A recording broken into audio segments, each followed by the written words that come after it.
Priya school fees, ಮನೆ ಬಾಡ್ಗೆ, ತಲೆ ಮೇಲೆ ಎಷ್ಟು ಜವಾಬ್ದಾರಿ ಇದೆ ಗೊತ್ತಾ? ನೀವೇನೋ ಟರ್ಮ್ ಲೈಫ್ ಇನ್ಶೂರೆನ್ಸ್ ತಗೊಳ್ದೆ ಹೋಗ್ಬಿಟ್ರಿ.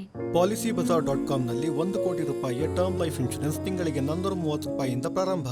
ನೀವು ಡಿಸ್ಕೌಂಟ್ ರೇಟಲ್ಲಿ ಟರ್ಮ್ ಇನ್ಶೂರೆನ್ಸ್ ಮಾಡಿಸೋಕೆ ಡಿಸ್ಕ್ರಿಪ್ಷನ್ ಹಾಗೂ ಪಿನ್ಡ್ ಕಾಮೆಂಟ್ನಲ್ಲಿ ಕೊಟ್ಟಿರೋ ಲಿಂಕ್ ಓಪನ್ ಮಾಡಿ.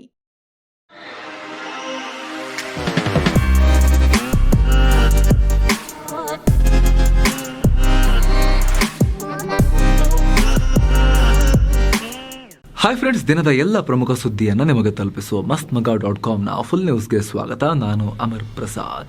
ಹಾಸನದಿಂದ ದಿಲ್ಲಿವರೆಗೆ ಸದ್ಯ ತೀವ್ರ ಚರ್ಚೆಗೆ ಗ್ರಾಸವಾಗಿರೋ ಸಂಸದ ಪ್ರಜ್ವಲ್ ರೇವಣ್ಣನ ಪೆನ್ ಡ್ರೈವ್ ಆರ್ಭಟಕ್ಕೆ ದಿನಕ್ಕೊಂದು ಹೊಸ ತಿರುವು ಪಡಿತಾ ಇದೆ. ಈ ವಿಚಾರವಾಗಿ SIT ತನಿಖೆ ಪೂರ್ಣಗೊಳ್ಳುವವರೆಗೆ ಪ್ರಜ್ವಲ್ ರೇವಣ್ಣನ JDSನಿಂದಲೇ ಅಮಾನತು ಮಾಡಲಾಗಿದೆ ಅಂತ JDS ಕೋರ್ ಕಮಿಟಿ ಅಧ್ಯಕ್ಷ GT ದೇವೇಗೌಡ ಅಧಿಕೃತ ಹೇಳಿಕೆ ಕೊಟ್ಟಿದ್ದಾರೆ. ಹುಬ್ಬಳ್ಳಿಯಲ್ಲಿ HD ಕುಮಾರಸ್ವಾಮಿ ನೇತೃತ್ವದಲ್ಲಿ ನಡೆದ ಕೋರ್ ಕಮಿಟಿ ಸಭೆಯಲ್ಲಿ ಈ ತೀರ್ಮಾನ ಕೈಗೊಳ್ಳಲಾಗಿದೆ.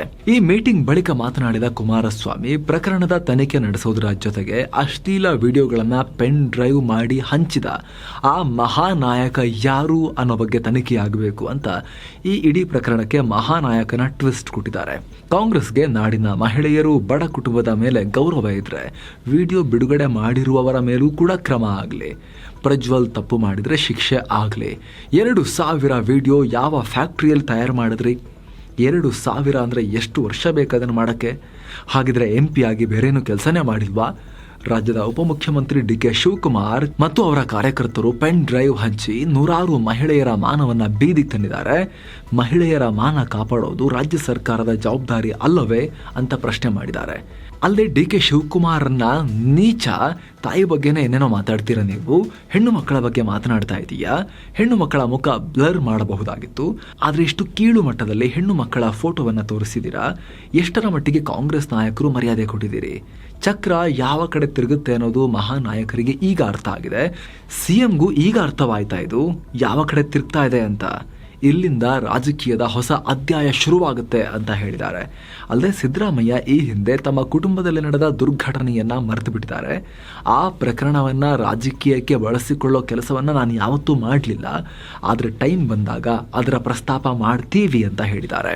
ಆ ಮೂಲಕ ವಿದೇಶಕ್ಕೆ ಹೋಗಿದ್ದಾಗ ರಾಕೇಶ್ ಸಿದ್ದರಾಮಯ್ಯ ಆಮೇಲೆ ಅವರು ಬದುಕಿ ಬಂದೇ ಇಲ್ವಲ್ಲ, ಅಲ್ಲೇ ಅವರ ಪ್ರಾಣ ಹೋಯ್ತಲ್ಲ, ಆ ಪ್ರಕರಣವನ್ನ HD ಕುಮಾರಸ್ವಾಮಿ ಉಲ್ಲೇಖ ಮಾಡಿದ್ದಾರೆ.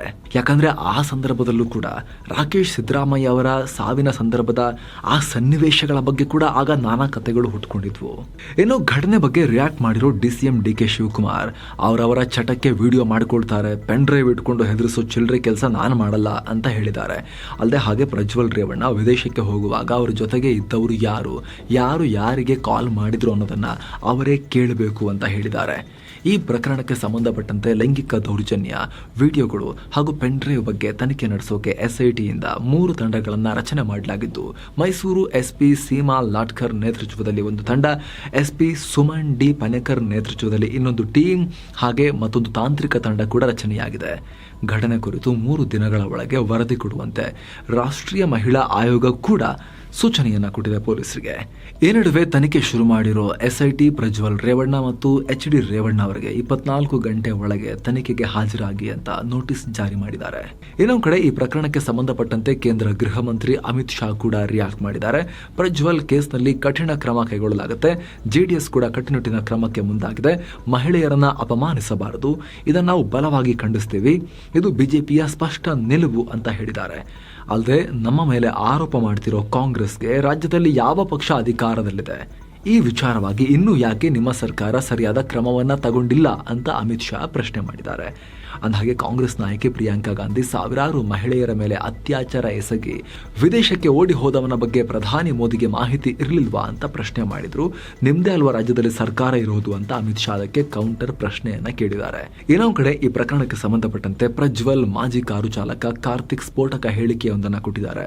ಹೊಳೆನರಸೀಪುರದ BJP ನಾಯಕ ವಕೀಲ ದೇವರಾಜೇಗೌಡ ಅವರು, ನಾನು ಈ ಹಿಂದೆ ಬಿಜೆಪಿಗೆ ಎಚ್ಚರಿಕೆ ಕೊಟ್ಟಿದ್ದೆ, ಡಿಕೆ ಶಿವಕುಮಾರ್ ಬಳಿ ಈ ವಿಡಿಯೋ ಇದೆ ಅಂತ ಹೇಳಿದ್ದೆ ಅಂತ ಹೇಳಿದ್ರು.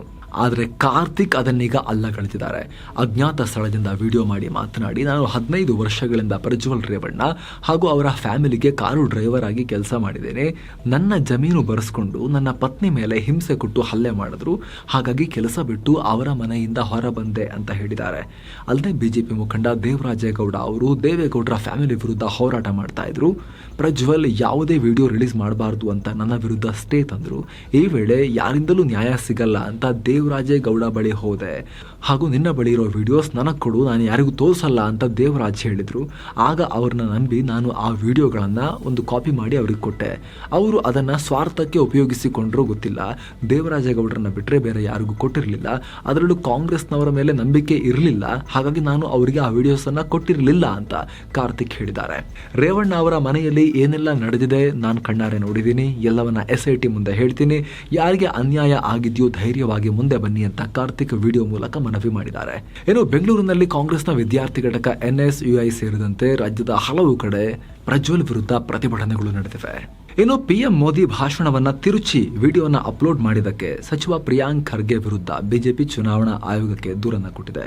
ಮೋದಿ ಮಾತನಾಡಿರೋ PM ಕಿಸಾನ್ ಸಮ್ಮಾನ್ ನಿಧಿ ಬಗೆಗಿನ ಭಾಷಣವನ್ನ ತಿರುಚಿದ್ದಕ್ಕಾಗಿ ಖರ್ಗೆ ವಿರುದ್ಧ ಈ ದೂರನ್ನ ಕೊಡಲಾಗಿದೆ. ಪಕ್ಕದ ಆಂಧ್ರ ಪ್ರದೇಶದಲ್ಲಿ ವಿಧಾನಸಭೆಗೂ ಚುನಾವಣೆ ನಡೆಯಲಿದ್ದು NDA ಮೈತ್ರಿಯ ಪಕ್ಷಗಳು ಜಂಟಿ ಪ್ರಣಾಳಿಕೆಯನ್ನ ರಿಲೀಸ್ ಮಾಡಿವೆ. ತೆಲುಗು ದೇಶಂ, ಜನಸೇನಾ ಹಾಗೂ ಬಿಜೆಪಿ ಒಳಗೊಂಡ 3 ಪಕ್ಷಗಳು NDA ಮೈತ್ರಿಯ ಭಾಗವಾಗಿವೆ. ಹೀಗಾಗಿ ತಾವು ಅಧಿಕಾರಕ್ಕೆ ಬಂದರೆ ನಿರುದ್ಯೋಗಿ ಯುವಕರಿಗೆ ಮಾಸಿಕ 3,000 ರೂಪಾಯಿ ಹಣಕಾಸಿನ ನೆರವು, ಮಹಿಳೆಯರಿಗೆ ಸರ್ಕಾರಿ ಬಸ್ಸಲ್ಲಿ ಉಚಿತ ಪ್ರಯಾಣ, ಪ್ರತಿ ಮನೆಗೆ ವಾರ್ಷಿಕ 3 ಉಚಿತ ಸಿಲಿಂಡರ್ ಮತ್ತು ವಿದ್ಯಾಭ್ಯಾಸ ಮಾಡುತ್ತಿರುವ ಪ್ರತಿ ವಿದ್ಯಾರ್ಥಿಗೆ ವಾರ್ಷಿಕ 15,000 ಸಹಾಯಧನದ ಭರವಸೆ ಸೇರಿದಂತೆ ಹಲವು ಮಹತ್ವದ ಯೋಜನೆಗಳನ್ನು ಘೋಷಣೆ ಮಾಡಿದ್ದಾರೆ. ಅಂದಹಾಗೆ ಒಟ್ಟು 175 ವಿಧಾನಸಭಾ ಕ್ಷೇತ್ರಗಳನ್ನು ಹೊಂದಿರುವ ಆಂಧ್ರದಲ್ಲಿ ಮೇ 13ಕ್ಕೆ ವೋಟಿಂಗ್ ನಡೆಯಲಿದ್ದು ಜೂನ್ 4ಕ್ಕೆ ಫಲಿತಾಂಶ ಹೊರಬೀಳುತ್ತೆ. ಸದ್ಯ ವಿವಾದಗಳಿಂದಲೇ ತೀವ್ರ ಚರ್ಚೆಯಲ್ಲಿರುವ ಪತಂಜಲಿ ಆಯುರ್ವೇದ ಕಂಪನಿಗೆ ಮತ್ತೆ ಭಾರಿ ಹಿನ್ನಡೆಯಾಗಿದೆ. ಇದೀಗ ಪತಂಜಲಿಯ 14 ಪ್ರಾಡಕ್ಟ್ಗಳ ಉತ್ಪಾದನೆಯ ಲೈಸೆನ್ಸ್ ಅನ್ನು ಉತ್ತರಾಖಂಡ್ ಸರ್ಕಾರ ಅಮಾನತು ಮಾಡಿದೆ. ಆಕ್ಷೇಪಾರ್ಹ ಜಾಹೀರಾತುಗಳ ಆಧಾರದ ಮೇಲೆ 1954ರ ಕಾಯ್ದೆ ಅಡಿ 14 ಪ್ರಾಡಕ್ಟ್ಸ್ಗಳ ಉತ್ಪಾದನೆಯ ಲೈಸೆನ್ಸ್ ಅನ್ನು ರದ್ದು ಮಾಡಲಾಗಿದೆ ಅಂತ ಖುದ್ದು ಉತ್ತರಾಖಂಡ್ ಸರ್ಕಾರ ಮಾಹಿತಿ ಕೊಟ್ಟಿದೆ. ಅದರಲ್ಲಿ ಪ್ರಮುಖವಾಗಿ ಸ್ವಾಸರಿ ಗೋಲ್ಡ್, ಸ್ವಾಸರಿ ವಟಿ, ಬ್ರಾಂಕೋಮ್, ಸ್ವಾಸರಿ ಪ್ರವಾಹಿ ಪ್ರಾಡಕ್ಟ್ಗಳು ಇವೆ ಅಂತ ಗೊತ್ತಾಗಿದೆ. ಮದ್ಯ ಹಗರಣ ಕೇಸ್ನಲ್ಲಿ ನ್ಯಾಯಾಂಗ ಬಂಧನದಲ್ಲಿರೋ ದಿಲ್ಲಿ ಸಿಎಂ ಅರವಿಂದ್ ಕೇಜ್ರಿವಾಲ್ರ ಬಂಧನದ ವಿಚಾರವಾಗಿ ಈಗ ಇಡಿಗೆ ಕೆಲ ಪ್ರಶ್ನೆಗಳನ್ನು ಕೇಳಲಾಗಿದೆ. ಕೇಜ್ರಿವಾಲ್ ಪರ ವಕೀಲರು ಕೇಳಿದ ಪ್ರಶ್ನೆಗಳಿಗೆ ಮೇ 3ರವರೆಗೆ ಉತ್ತರ ಕೊಡಿ ಅಂತ ಸುಪ್ರೀಂ ಇಡಿ ಅಧಿಕಾರಿಗಳಿಗೆ ಹೇಳಿದೆ. ಪ್ರಮುಖವಾಗಿ ಲೋಕಸಭಾ ಚುನಾವಣೆಗೂ ಮುನ್ನವೇ ಕೇಜ್ರಿವಾಲ್ರನ್ನ ಬಂಧಿಸಿದ ವಿಚಾರಕ್ಕೆ ಸಂಬಂಧಪಟ್ಟಂತೆ ಪ್ರಶ್ನೆಗಳನ್ನು ಕೇಳಲಾಗಿದೆ ಅಂತ ಮಾಹಿತಿ ಲಭ್ಯ ಆಗಿದೆ. ಅಂದಹಾಗೆ ದಿಲ್ಲಿ ಮದ್ಯ ಹಗರಣ ಕೇಸ್ನಲ್ಲಿ ಮಾರ್ಚ್ 21ನೇ ತಾರೀಕು ಇಡಿ ಅಧಿಕಾರಿಗಳಿಂದ ಅರೆಸ್ಟ್ ಆಗಿರೋ ಕೇಜ್ರಿವಾಲ್ ದಿಲ್ಲಿಯ ರಾಸ್ ಅವೆನ್ಯೂ ಕೋರ್ಟ್ನ ಆದೇಶದಂತೆ ಮೇ 7ನೇ ತಾರೀಕಿನವರೆಗೆ ನ್ಯಾಯಾಂಗ ಬಂಧನದಲ್ಲಿರ್ತಾರೆ. ಆಮ್ ಆದ್ಮಿ ಪಾರ್ಟಿ ಲೀಡರ್ ರಾಘವ್ ಚಡ್ಡಾ ಎಲ್ಲಿದ್ದಾರೆ ಅನ್ನೋ ಬಗ್ಗೆ ಪಕ್ಷದ ಮತ್ತೋರ್ವ ನಾಯಕ ಸೌರಭ್ ಭಾರದ್ವಾಜ್ ಹೇಳಿಕೆಯನ್ನು ಕೊಟ್ಟಿದ್ದಾರೆ. ಕಣ್ಣಿನ ದೃಷ್ಟಿಯ ಸಮಸ್ಯೆಯಿಂದಾಗಿ ಚಡ್ಡಾ ತಮ್ಮ ಕಣ್ಣನ್ನೇ ಕಳೆದುಕೊಳ್ಳುವ ವಾತಾವರಣ ನಿರ್ಮಾಣ ಆಗಿತ್ತು. ಹೀಗಾಗಿ ಸುಮಾರು 2 ತಿಂಗಳ ಕಾಲ ಕಣ್ಣಿನ ಚಿಕಿತ್ಸೆ ಪಡೆಯೋಕೆ ಸದ್ಯ ಚಡ್ಡಾ ಲಂಡನ್ನಲ್ಲಿದ್ದಾರೆ ಅಂತ ಸೌರಭ್ ಭಾರದ್ವಾಜ್ ಹೇಳಿದ್ದಾರೆ. ಇಲ್ಲಿ ರಾಘವ್ ಚಡ್ಡಾ ಅನುಪಸ್ಥಿತಿ ಬಗ್ಗೆ ಸಾಕಷ್ಟು ಪ್ರಶ್ನೆಗಳು ಉದ್ಭವ ಆಗಿತ್ತು. ಪ್ರತಿಯೊಂದು ಸಂದರ್ಭಗಳಲ್ಲೂ ರಾಘವ್ ಚಡ್ಡಾ ಅವರು ಆಮ್ ಆದ್ಮಿ ಪಾರ್ಟಿಯ ರಾಜ್ಯಸಭಾ ಮೆಂಬರ್ ಕೂಡ ಹೌದು, ಡಿಫೆಂಡ್ ಮಾಡ್ಕೊಳ್ತಾ ಇದ್ರು ಆಮ್ ಆದ್ಮಿ ಪಾರ್ಟಿಯನ್ನ.